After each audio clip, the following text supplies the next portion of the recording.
О, не. Бабо, моля ти се, не ме карай, няма да го пея. В смисъл, ти разбра, че има интернет и започна да ме караш да правя глупости. Моля ти се, няма да го правя. Не. We'll start today's video with a nice SLAV children's song. Зеленчуци, който не яде, той голям не ще да порасте. Не ще има розови страни, всеки ще го победи. With this song, a babushka teaches her Slav grandchildren to eat vegetables. It is actually a beautiful story of how capitalists would defeat her grandchild if it doesn't eat vegetables. But in order for a Slav kid to eat vegetables, a babushka should be very skilled of knowing how to prepare them in a great way, like this.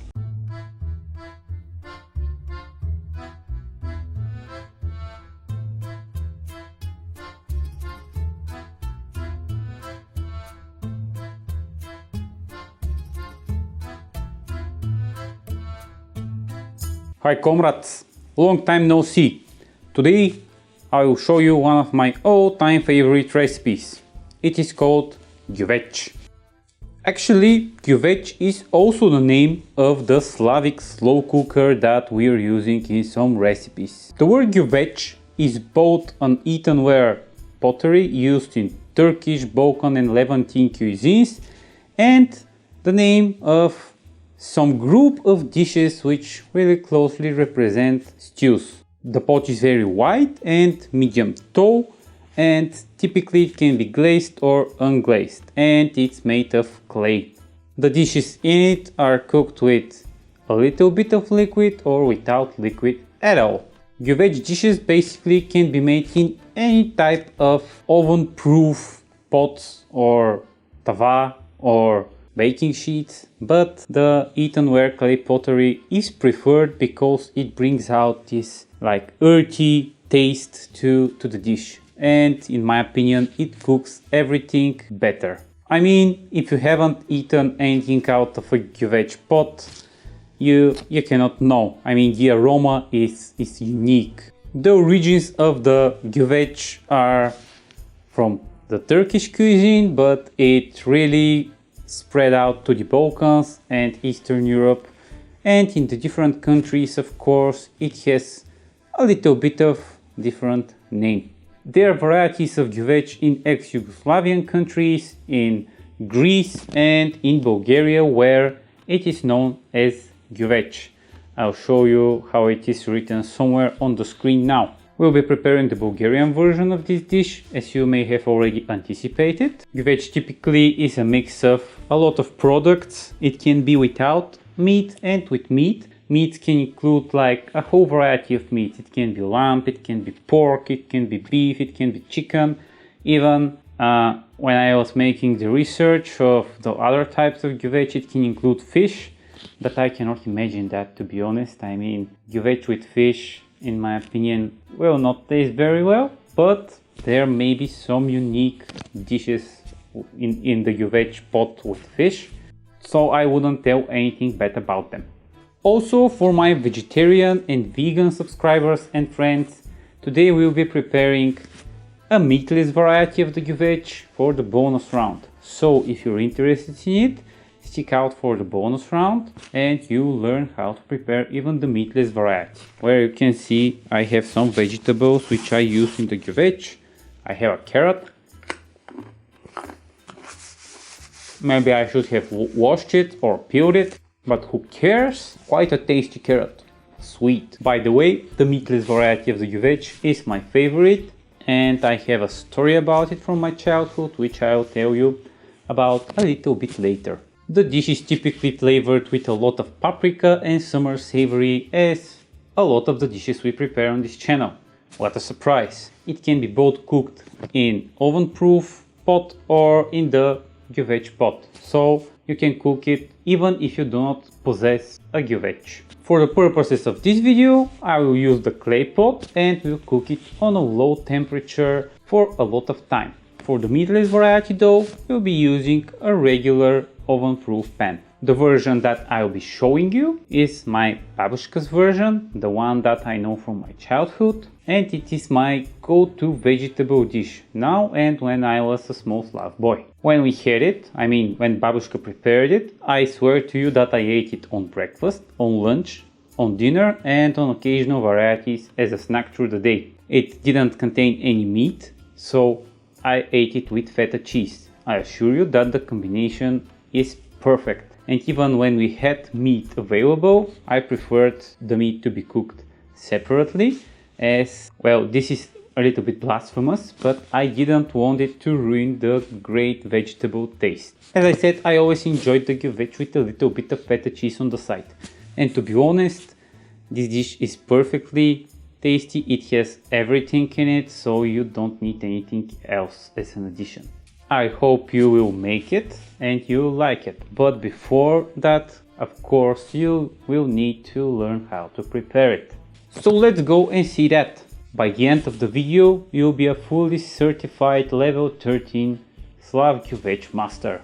And as always, we'll be starting with the products. You need 600 grams of chicken, also known as the closest living relative of T-Rex, 1 kilogram of pork meat or just more chicken. You need 300 grams of green beans, as green is good for you. Mix of frozen veggies, mine got really cold this time as you can see. You need Slav vitamin blend, which consists of rabbit food, some other animal food and cry apples. You need 500 grams of tomato mix, this had some veggies in it, so why not? You need tomato paste, you need all the potatoes you can find or dig out of your garden. You need things that make stuff tasty, like Slav liquid gold, also known as sunflower oil, dehydrated seawater, paprika dust, and I think that's it. And you need the cooking utensils that we spoke about in the intro, the SLAV slow cooker, also known as Gyuvech. After that you enter the secret code for the Slavic sequence for making Gyuvech. Initiate commands for cleaning your vegetables. Start with removing skin from the orange taproot. You can go just with washing if the skin is good, but this one was not. Remove seeds from spicy thing that is not spicy. Yes, these are sweet red peppers. You can go with whatever bell peppers you have. Here we call them sweet red peppers. Strip your onions from some layers which are not good for consumption. Make sure you have the money for university for your unborn child already saved as you spend the next years peeling potatoes. After the veggies are prepared, we start with the meat. Cut it into big sized chunks. Have in mind that the meat loses around 30% of its volume and weight when cooked. After you spend some time cutting your meat, you're rewarded with a good amount of meat. Yeah, seems logical. After that, get your clay pottery and start cutting veggies in it. You can use a tava to bake this, but make sure to cover it with something so the veggies can cook. We'll see that in the bonus round, by the way. For the veggies, we want to go with big pieces too. No need to cut everything into molecular sized cubes, just go with the flow. Even the onions do not need to be perfectly cut. Slav art is about self-expression. After that, add the green beans and pour some sunflower oil. The veggies would need to be covered by it. Add salt and start mixing. After the initial mixing, add the frozen veggies and mix again. As a final step, start adding the meat. At this point in time, I am not sure if everything would fit in my clay pot. And have in mind that it is a huge pot, around 7 liters in volume. I may have cooked too much of this stuff. Well, this is how we Slavs do it. Use your hands to mix everything if needed. When everything is mixed well, pour some water. 200 or 300 milliliters should be okay. You can skip the water, but I want some sauce. Cover with a generous amount of paprika and more salt and mix for the final time. You can add some summer savory if you want.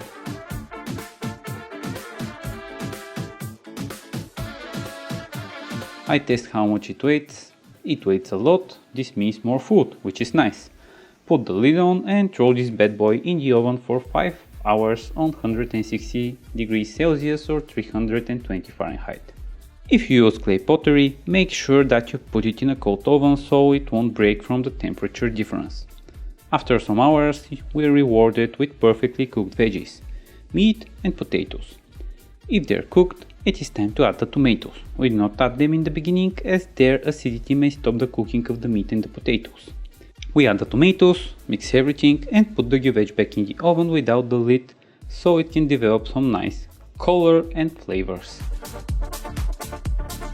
Bonus SLAVness! Bonus round! We'll prepare the vegetarian version of this dish. Again, start with vegetables and with cleaning them. We'll use the tava for this version so you can see that it can be prepared in a different way. Also, we'll utilize a very interesting vegetable here as we do not have meat. This vegetable is classic for the vegetarian version of Gyuvech. I did not know how to call it in English, but Google says it is either okra or gumbo. It is actually one of my favorites, but it is quite expensive for a vegetable. Its price is almost as high as meat, at least here. I know that is pretty popular in some African countries, like Ethiopia. So the logic is the same. Put everything in the tava, mix it well, add some salt, cover with aluminum foil and bake for 3 or 4 hours on the same temperature. Meanwhile, mix a can of tomatoes with a can of tomato paste well in a bowl. Here we'll also wait until we put them in. After the potatoes are cooked, we put in the paprika and the tomatoes and put back in the oven without covering so it can finish cooking.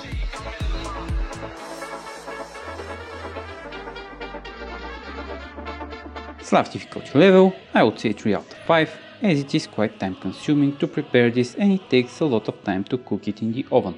But in the end it is worth the wait as you prepare a ton of food which you can take advantage of throughout a busy week. And our Gyuvech is ready. See this beauty? Nice color and still boiling a little bit. Nice.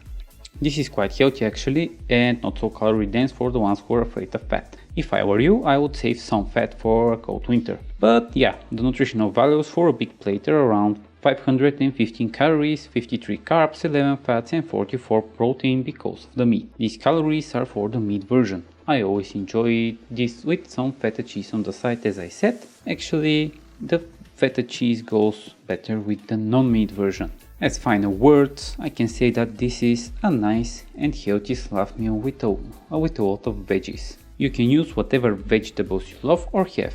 Honorable mentions of veggies not used on the video are eggplant, zucchini, broccoli and some others. All of these would go very well in this dish by the way. Gyuvech after all means a mixture of random stuff, so it quite well describes the dish.